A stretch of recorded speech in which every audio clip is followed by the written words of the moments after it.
Welcome to another episode of this special series of Looking After Nature podcasts, where we'll be talking all things right of way. My name is Gemma Clinch and I will be your host for this special series. And I'm also here with our usual co-host, Carly Harrod. Hi Carly. Hi Gemma.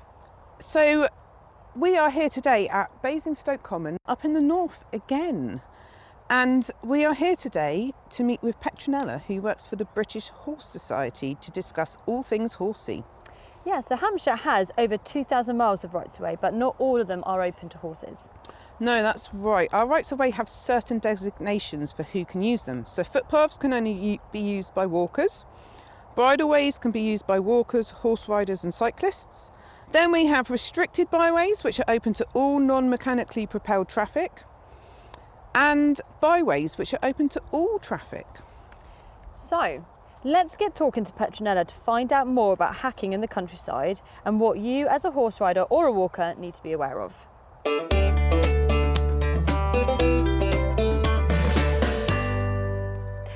Hi Petronella.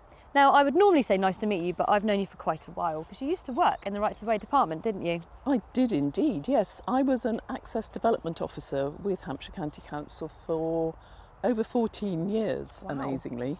But I then left to become access field officer for the South region for the British Horse Society. And that means that as well as Hampshire, I cover Oxfordshire, Buckinghamshire, Berkshire and the Isle of Wight. So Wow. I'm really lucky to have such a lovely patch. And a very busy lady by the sounds of things as well. Fairly. I have lots of lovely volunteers who help me. Oh, brilliant. But yes, there's quite a lot to do. I can imagine. Well, it's lovely to have you here and thank you for talking all things horsey with us. So obviously Carly's mentioned about what we're going to be talking about today, but you're a horse rider yourself, aren't you? I am, yes. I no longer own a horse, but I do ride out for friends as and when I get the opportunity. And I did after I had my own horse put down. I, for 10 years, had the real privilege of riding a beautifully schooled friend's horse. A friend's beautifully schooled horse, I should say. Lovely.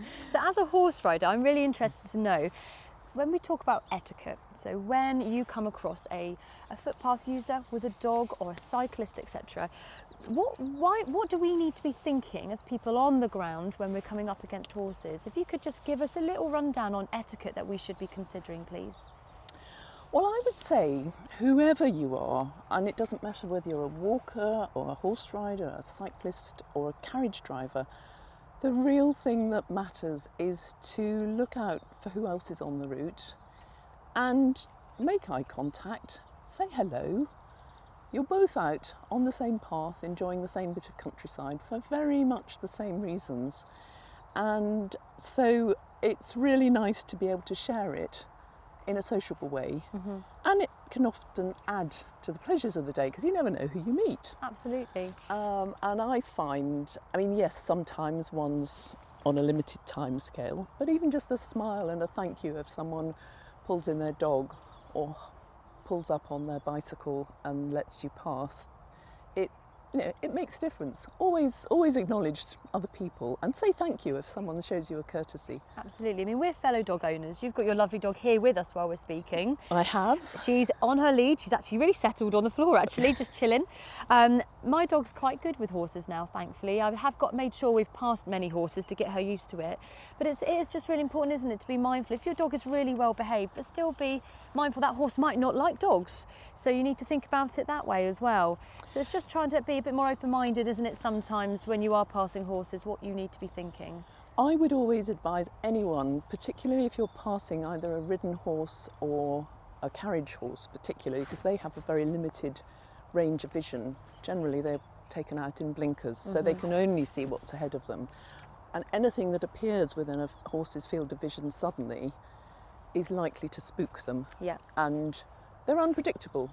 They're prey animals. And so if they're uncertain about something, their first instinct is to get out of there fast. Yes. So even though my dog is very well used to horses, as you can see, she's very calm around the horses here on the common. If I'm passing someone who's either riding or driving, I would always put her on the lead because I really don't want to be responsible for causing an accident. Yes. The other thing is, I'd be devastated if she was kicked or trampled, it would be entirely my fault for not having her under control. And I just don't want to risk that injury to her. She's a small dog, and actually if she was on the far end of a horse's kick, it could be fatal. Absolutely. That's a really good point to make. Thank you for making it. It's not that horses want to kill dogs generally, but if they're startled and frightened, they will lash out as a defence.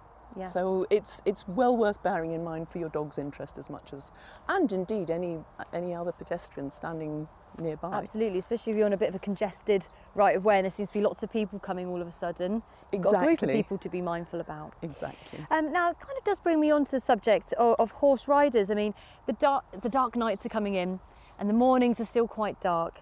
Obviously, as a cyclist, you should be wearing high vis, but horses as well. I mean, we should make sure we can see them as well as the rider, and includes carriage drivers as well. We say always wear high vis. Doesn't matter what the weather conditions are, Okay. because in fact, yes, the dark nights. Generally, horse riders avoid going out when it's low light levels, but sometimes it's not possible to because we have to fit it around work and the rest of life.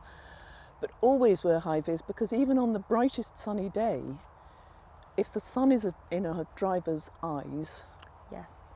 you will not be as visible if you have no high vis on. And so it's always sensible. That's on the roads, but I would say also out in the countryside, high vis is equally important. Yes. Let those dog walkers see you well in advance so they can call their pets in and put them on the lead. Hampshire's a very popular county for shooting. Yes, good point. I always like to wear high vis. I have actually, and I was wearing high vis and they still didn't see me. I have been shot at by a clay shoot. Wow. They had set up across a bridleway and they had no marshals.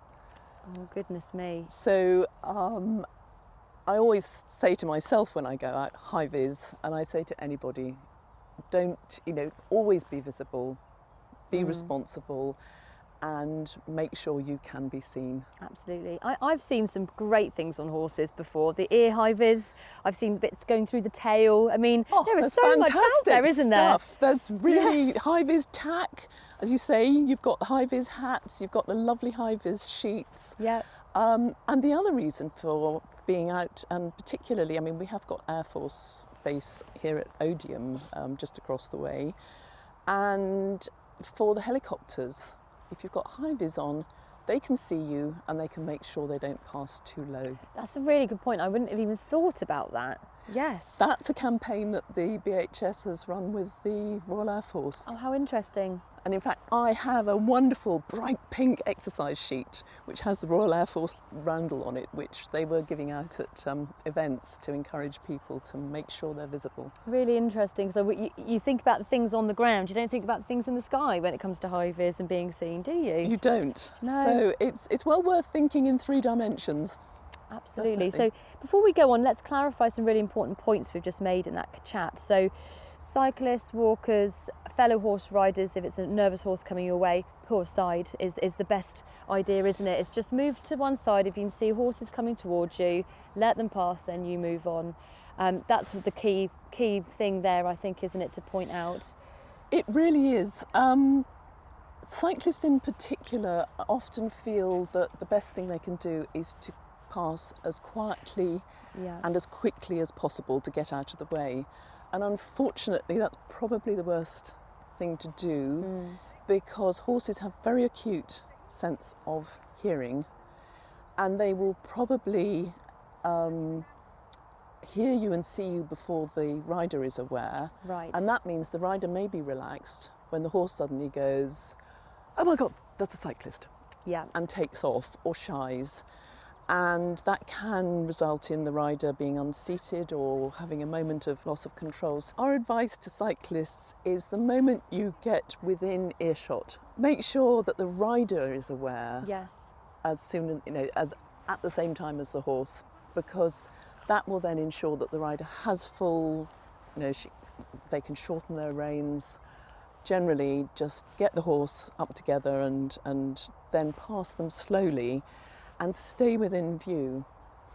We've done a really lovely project with Cycling UK, Okay. which is a campaign called Be Nice, Say Hi. And that's really about how to pass each other, whether it's on the roads or on the rights of way, because we all share those spaces. Yes. And we're all perfectly legitimate users of those spaces. But for people who aren't sure about horses, and some people are actually quite nervous around They are. horses. I've got a friend who really isn't a fan at all, and it's quite a big deal for her to walk past a horse. Yes. So yes, it is. It's funny. You have to bear in mind those people as well, and they might panic themselves. And that's actually where, it comes back to this thing that as a responsible rider, I'm always looking out for the other users and thinking about what does their body language tell me. Generally speaking, I would say I would certainly slow down and pass somebody at a walk. And pass them as widely as you can. But if the walker looks nervous and your horse is happy to stop and stand and let the walker past, then that's often the better way to do it. Yeah. Or you look for somewhere to pull in. Yes. But try and accommodate other people's and be aware of other people's That's it. needs and uncertainties, and that really applies to anyone. Basically, we're just Using it asking right away. all users to be courteous of one another, and that is just literally simply it, isn't it? Absolutely. But and I understand people are very aware they don't want to do things wrong when it comes to animals. People are quite worried about what to do and what not to do. But generally speaking, it's just being genuinely quite courteous. And as you say, if you need to speak to the rider, if you need to shout out something to them to make them aware you're there, do so. Don't be afraid to make communication. Exactly. And likewise, if you can see someone who's stopped and looking a bit apprehensive, just call ahead. I can think of examples where someone's been uncertain as to whether they've seen me coming down a fairly narrow bit of bridleway towards them, and they're there walking with the dog, and they've said, "Oh, do you want me to get out of the way?" And I'll say, "Oh, no, there's a wider bit just behind me. I'll go back to that, and you come back. You come past there." So, it's about looking at the situation and managing it to minimise the stresses and risks for everybody. Because the other thing as a horse rider is you have got this second brain involved. But as the rider, you are the person who knows that brain and how it's likely to be thinking. Yes. And what will best suit the horse as well.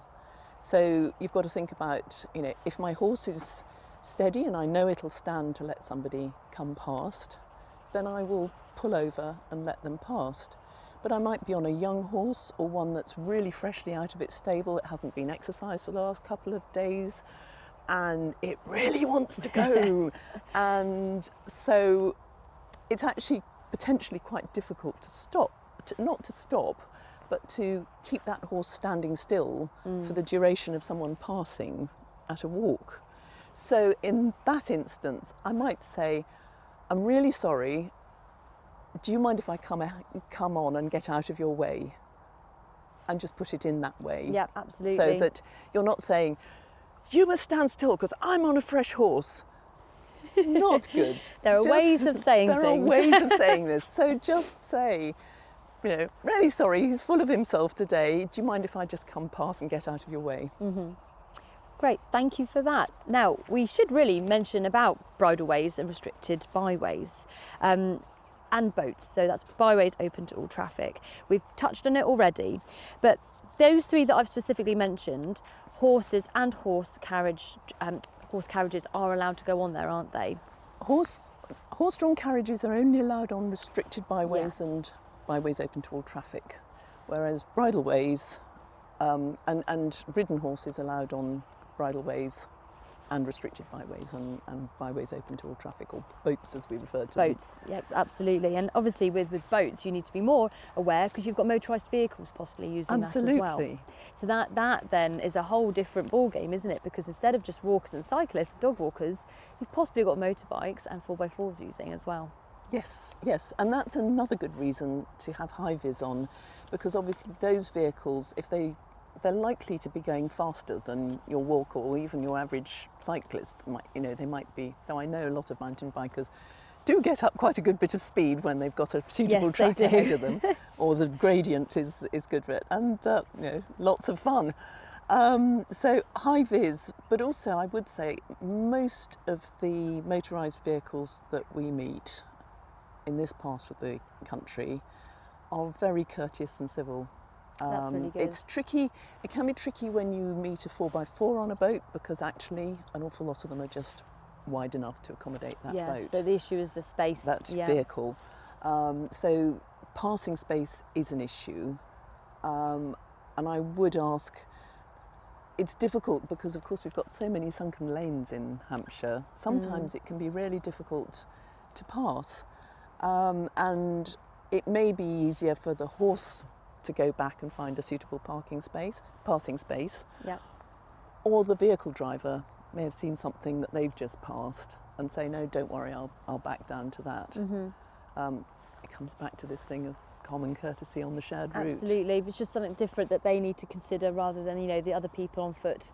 But Yes. it is interesting to think about that, isn't it? Yeah. And possibly just to switch off their engines as well. That's a really good point, especially with motorbikes. They're very loud, and I don't know about your dog, but my dog's petrified of them, so I can imagine how a horse may feel about a motorbike coming up. Then, yes, they're not the best sound in the world for them. I have to say that most of the off-road cycling motorbike people we meet on the rights of way are very good. That's really nice to hear. They will stop, turn off. You obviously get some people who don't know the countryside code. They're probably not even on a boat. That can be tricky. Yes.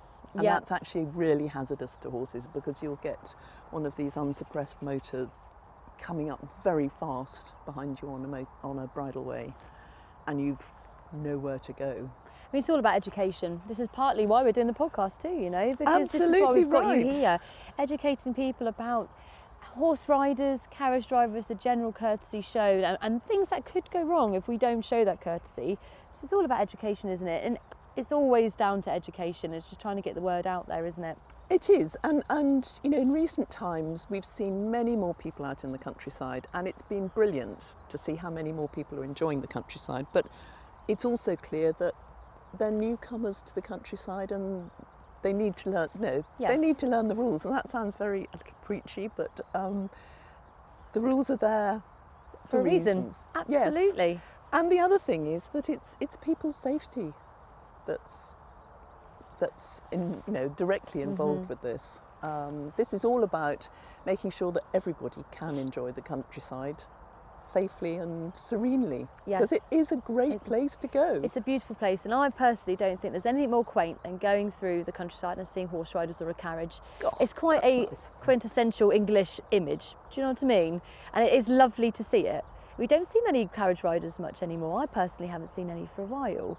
But when you do see one, it's quite a special image. It is quite special. We very seldom see them on the rights of way, partly because actually only 11% of Hampshire's rights of way are accessible at the moment to Right. carriage drivers, because that's all we've got in the way of restricted byways and boats. Hampshire is actually better favoured for carriage driving off-road than many counties. Nationally, I think the carriage driving network is about 5% of the Wow. total rights of way network. So walkers have 100% of the network. Yes. Ridden horses and cyclists nationally have only 22% of the rights of way network that That's they can interesting. use. Yeah. And carriage drivers, it's 5%. Hence why I haven't seen many out and about. No, and you'll probably see them on the road if you see them anywhere. Yes, correct. That's really interesting. I mean, we've touched on a lot of problems, so let's end on a positive. Yes. Campaigns that you guys are involved in, I'd love to learn a little bit more about them, because you have mentioned a few of them while we've chatted, but I would love to know a little bit more so the viewers can also look into them a little bit more if they're interested too. Absolutely delighted to do that. Yes, I mean, the BHS has 4 charitable aims, which include not only access, but also safety and welfare and education. And education also includes the accreditation of coaches who teach people to ride and riding centres where they can go and learn to ride or keep their horses if they've got a horse at livery. So all sorts of campaigns are going on around those other charitable aims that we have. But so far as access is concerned, our main ones are, we have the Ride Out UK fund, which raises money through what we call the Rideathon, which takes place between May and October. We encourage riders to go out and log 70 kilometres of riding and get sponsorship for it. Wow. And we hold various fun rides which raise money for Ride Out UK. And then this money is specifically available to improve the equestrian network, whether that's a resurfacing, it might be the replacement of a gate that is very difficult to open from horseback. All sorts of different projects that we've been involved in. I've even, one up in Oxfordshire, we donated some funds to a local volunteer group who wanted to purchase a machine that would trim back the branches high up overhead, so they could trim bridleways to the 3.4 metres optimum that we sort of horse riders unfortunately need quite a lot more overhead clearance. Yes, they do. So we were very happy to contribute to the purchase of that machinery. So this essentially they're a Ramblers group, but they were happy to help our community That's on the really bridleways. good to hear.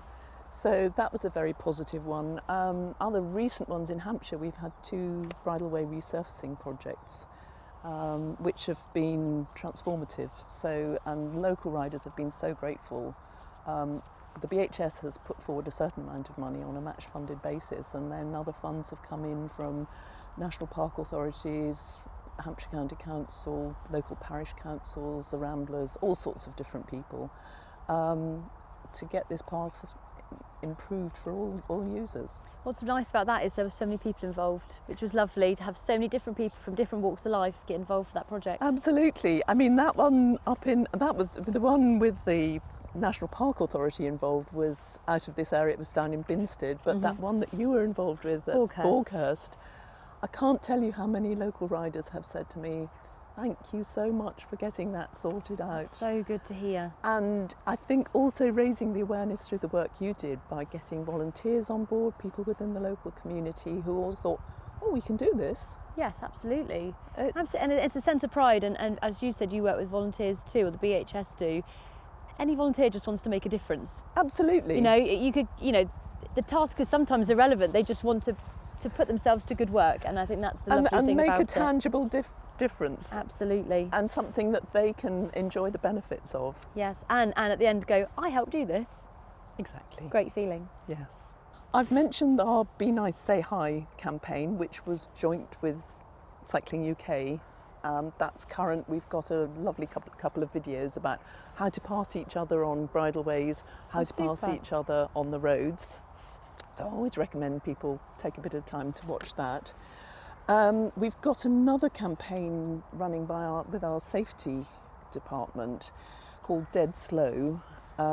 That's really about 4 key messages for drivers, which is when you see a horse on a road, slow down to a maximum of 15 miles per hour.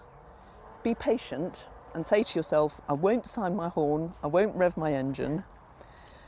Pass that horse very wide as the road will allow, and slowly, Yep. if safe to do, at least a car's width away from them if possible, and then drive slowly away. Okay. We have had a lot of reported incidents, unfortunately. Right. And the BHS probably only gets about 10% of incidents reported to us, but they do include fatalities, both of horses and humans. Wow. We've got a new Horse Eye app which enables people to report these incidents Right, really okay. easily. And the objective with this is to highlight where there are black spots and then work with the highway authorities and the local police to improve the road visibility and also to do some driver education, Yes. so we can then focus and target our efforts where they're most needed. Yes. Very important. Really part of it. important. And unfortunately, it just seems to be impatience, doesn't it? And there's just, you know, it's just, Everybody is in a hurry, That's and it. a lot of people don't realise that horses are legal road users.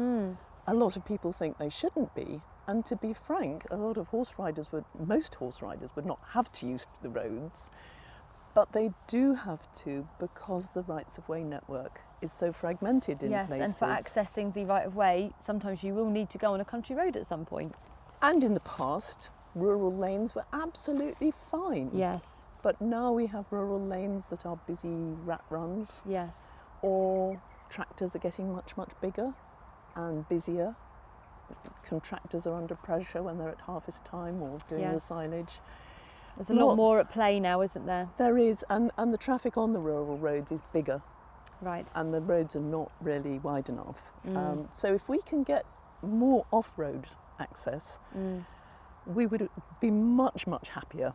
And so that's another important piece of work that the BHS is currently doing for access, and that is researching all the unrecorded historic highways that would have been accessible to horses and doing everything they can to apply to get those on the definitive map of rights of way.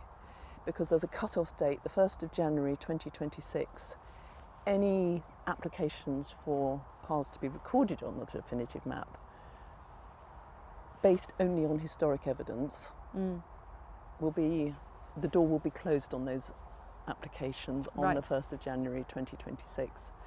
So we have got teams of volunteers, and myself and my colleagues are all working our socks off looking for those historic roads and bridleways that should have been put on the definitive map when it was first created back in the 1950s, and for whatever reason was missed. Bear in mind, back in those days, horse riding was seen as a dying thing. You know, the motor car was taking over. Yes. And who would need horses? Who needed routes for horses? So I quite understand why a lot of routes were left off the definitive map, but we've got to get them back on if we're going to have safer riding for people. And that's your Project 2026? That's Project 2026, and we have a whole raft of web pages on our website that are dedicated to that for anybody who is interested. And we would say, you know, if there are unrecorded routes that aren't even footpaths, we've got ramblers who are helping us with research for any that are potential bridleways. But the ramblers themselves are doing a lot of work, as you know, yes, with their own version of 2026. And some of them, you know, where they find evidence for a bridleway or a byway, then they'll apply for that higher status. Okay. So it will be an equestrian route. So we're all trying to work closely together and sharing information and evidence when we find it. It's a good feeling of working across the communities. Absolutely. It's nice that, as I said, everyone's pulling together. Exactly. Yes. Because the more off-road access we can get, the better for the non-motorised users, and actually the better for the car drivers as well. Yes. Because they don't want to be held up by a horse on the road, but the horse is allowed to be there, whether it's pulling a carriage or being ridden by someone. Yes. Thank you so much for talking to us today, Petronella. It's been really interesting to find out about what you self do now, and the British Horse Society, and obviously the projects and the campaigns you've got going on at the moment. It's been really interesting, so thanks for having the time to speak to us today. Well, thank you for giving me that time. I really appreciate that, and it's a real pleasure to be continuing to work with former colleagues. So thank you. Thank you.